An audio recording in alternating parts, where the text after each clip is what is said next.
बाख्रा हालेपछि यस्तो भन्छ है यतै खाउँ खाउँ लाग्ने जस्तो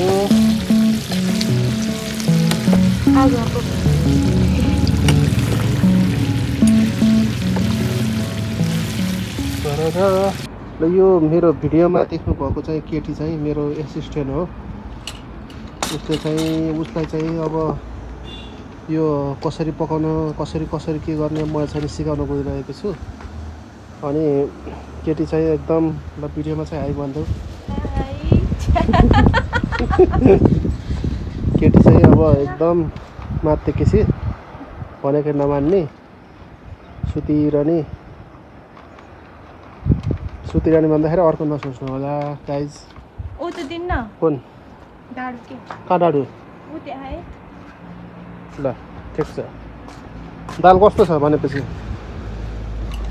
यहाँ चाहिँ आवाज चाहिँ स्वा स्वा आछ क्या। म छतमा आछु हावा आछ अनि माइकलाई चाहिँ चार्ज गर्छु भनेको थिएँ चार्ज चाहिँ भएन। र केटी राम्रोसँग पकाऊ है। सो आज चाहिँ तिमीले के बनाउनु लाग्यो अरे? दाल त दाल अनि हाँसको मासु पनि त होला नि होइन? ल यहाँ हाँसको चाहिँ हत्या गरेर यसको चाहिँ फ्राई हुँदैछ। के छ ल दालको चाहिँ हेर त अब कस्तो छ दाल चाहिँ? पाकेछ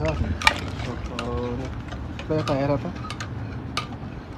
भगवान् राम्रोसँग बनाऊ। यो झम्म तिमीले चाहिँ झान्नुपर्छ अनि खाना चाहिँ ल्याम्म खानुपर्छ बुझ्यौ नि? ल ठिक छ। बनाउने तरिकाहरू त हाँसको चाहिँ थाहा छ होला कि कसरी बनाउने हो भनेर। तिमीलाई मैले अब धेरै जस्तो ट्रेनिङ दिइसकेको छु होइन? अब चाहिँ तिमीले चाहिँ राम्रोसँग बनाउनुपर्छ केटी बुझ्यौ नि? बुझ्यो सर भन बुझ्यो सर भनेर भन न भन हुन्छ त। पुरा अहिले म चाहिँ पोलेको अवस्थामा चाहिँ एकदम धुवा भएछ आँखामा बहुत आछ। ठिक छ त्यही पनि दाइ चाहिँ खत्रै हो होइन? यस्तो अवस्थामा पनि काम गर्नु एकदम दुःख छ। अब के गर्ने मलाई चाहिँ अब भिडियो पनि खिच्दिने मान्छे कोही छैनन्। मेरो एसिस्टेन्टलाई झन् सिकाउनु भनेको खिच्दै भनेको त खिच्दा पनि खिच्दैनन्। म आफै गर्नुपर्छ भिडियो खिच्दै बनाउँदै। त्यही पनि तपाईँलाई चाहिँ म देखाउँछु। जब दाइ हुन्छ नि दाइ हुने बित्तिकै तपाईँहरू के टेन्सन गर्नुहुन्छ? ल यो अलिकति भिडियो रोमान्टिक लाग्छ अथवा तपाईँलाई रमाइलो लाग्छ भने कृपया एक लाइक चाहिँ गर्नु होला है ड्याममा लाएर।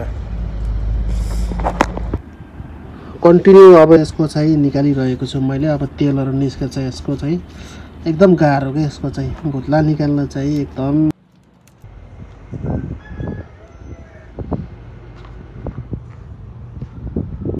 के कस्तो फोटो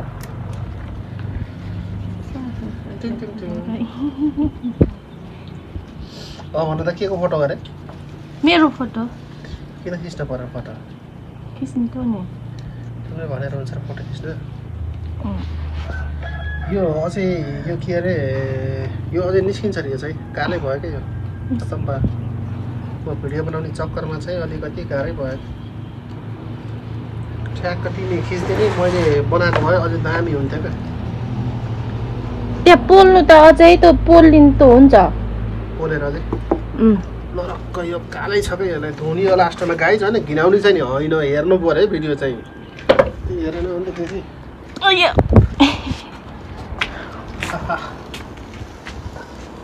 हात पनि कालो भयो। आगो फुक्नु न। आगो फुक त पहिला कस्तो हुन्छ तिमीलाई? फुक त फुक आगो फुक सर अहिले मसमा दिन्छु।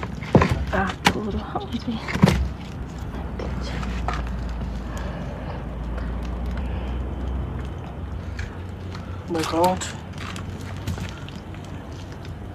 सबभन्दा यो लोकल कुखुरा भन्दा यो अलिकति यो बनाउन चाहिँ अलिकति छ्यावै हो। ए के रे कसै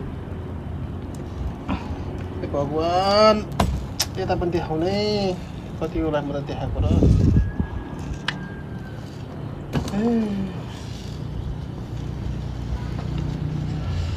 Oh my God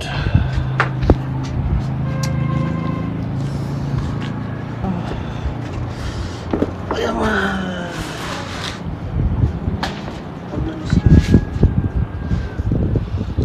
हामीले चाहिँ काटकुट गरेपछि अब चाहिँ यो चाहिँ प्याजहरू टमाटरहरू रेडी भइरहेको छ। ल अब बुढीले चाहिँ अब मसला चाहिँ एकछिनमा तल लिन जान्छन्, मसला चाहिँ खिच्न पाइएन। त अब चाहिँ यिनले चाहिँ पुरा अब आगोहरू रेडी गर्न लागेको छन्।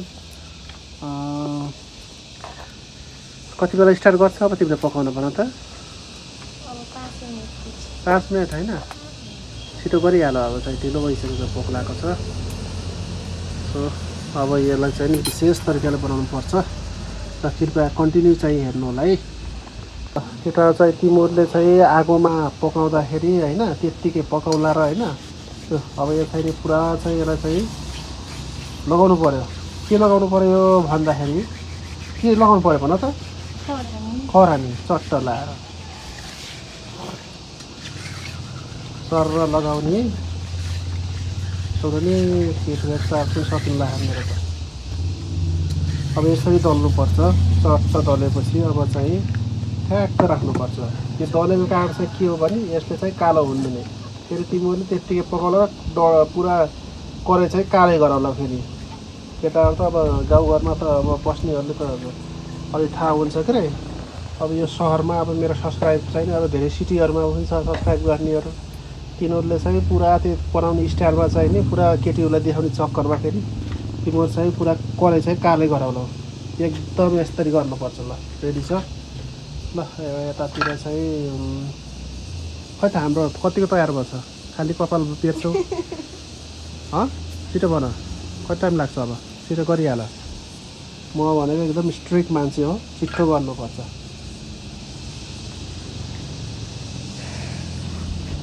धुवा पनि उड्यो के पर्को। ओहो नि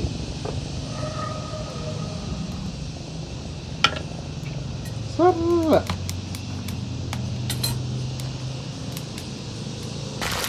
ल प्याज चाहिँ फ्राई हुँदैछ।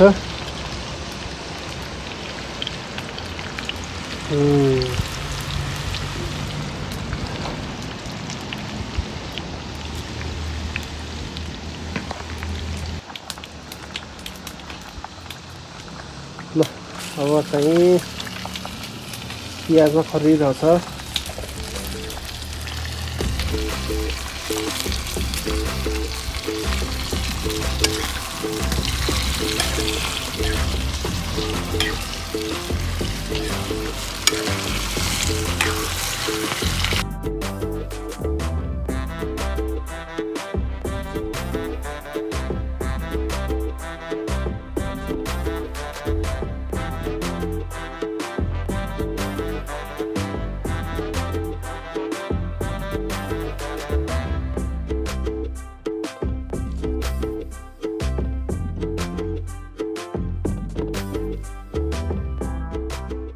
अब यो भुट्दैछ। अहिले एकछिनपछि 5-10 मिनट भुटेपछि मसला यसमा प्याज हाल्छु। प्याजलाई टमाटर हाल्छु। टमाटर हालेर फेरि भुट्छु।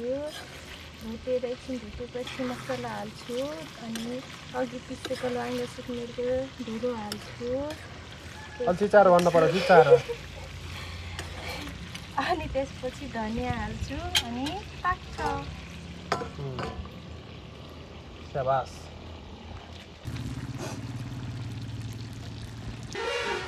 पढ न। मसला मिक्सरमा पिसेर राखेको हामीले। ल यो चाहिँ मसला हो है। यो चाहिँ मिक्सरमा पिसेको होइन। तर अझै पनि तपाईँहरूले यो मिक्सरमा पिसेको भन्दा नेचुरल्ली उता के अरे यो सिलौटामा पिसेको चाहिँ अझै बवाल हुन्छ है। त हाल्दो एकदम मिलाएर ल। च्याम्म च्याम्म च्याम्म च्याम्म भन न। भन न। नभनेर हुन्छ तिमीलाई। मसलाको पनि बास्ना चाहिँ मङ मङ मङ मङ मङ मङ मङ गर्दै आएको छ। एकदम राम्रो छ है। ल ओ माई गड। मसला टमाटर चाहिँ कतिको पाकेछ त्यो?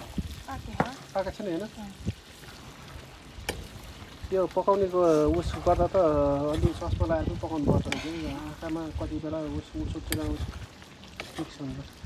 पाको चाहिँ फ्लेभर राम्रो पर्छ नुनहरू सबै मिसायो भने कति बेला अघि मिसाएको हो मैले भिडियो खिचेँ नि फेरि के छैन भन्नुपर्छ नि ल यिनले चाहिँ अघि नै मसला चाहिँ नि हालेको थिएँ के अरे सो हामीले अब मसला हालेपछि अब नुन चाहिँ हाल्न मिल्छ यो टाइममा पनि त्यहाँदेखि सुरु टाइममा पनि हाले पनि हुन्छ नुन चाहिँ होइन तर अघि नुनहरू हालेको चाहिँ भिडियो चाहिँ खिचेन अब चाहिँ यो लास्टमा चाहिँ गोल्डी मसलाहरू युज गरिन्छ अब हुन्छ तपाईँहरूले आफ्नै किसिमले गरम मसला एकदम थुप्रै किसिमको मसला हुन्छ त्यो हाले पनि हुन्छ जस त्यसमा चाहिँ खाना चाहिँ स्वाद चाहिँ आउनु पऱ्यो है र यो हो नि तरिका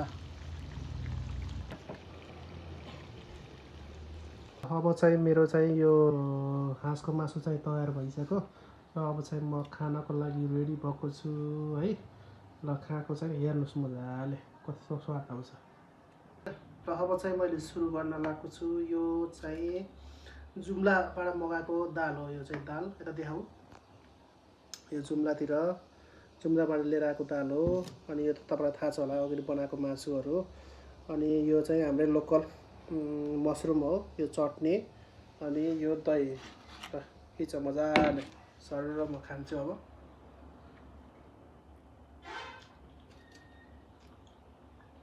Oh my god मलाई मासुसँग टेस्ट गर्छु